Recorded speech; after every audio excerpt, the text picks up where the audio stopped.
which, so I'm not happy. इसको आप इस तरीके से भी सेंटेंस को लिख सकते हैं. इसी तरीके से अगर आप पास्ट अनरियल कंडीशन को स्टडी कर को सेंटेंस को लिख रहे हैं, विच says if you had been here last night we would have enjoyed it. It means you were not there so we did not enjoy it. That's how you will infer the meanings out of the sentence. But अगर आप इसमें wish को use करेंगे, we wish that you had been here last night. So that simply means that you were not there last night, because you use the word wish when you are sure that did not happen or that will surely not happen.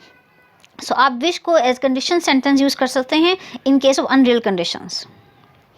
अब हम इसको कुछ examples अपने एक sentence structure में भी देख लेते हैं. In the following rules, notice that the word that is proportional, that is optional, right? This word that is optional. So in case of future wish, what the structure sentence will be, you will have a subject followed by wish. This that is optional, that's why it is written in parentheses.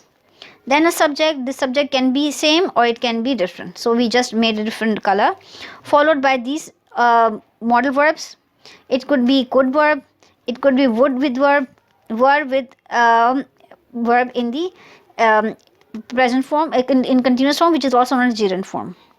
So the sentence structure would be, we wish that, which is optional, you could come to the party tonight. We wish that you could come to the party tonight. You cannot come. That's how you will infer out of it, because wish is used when something is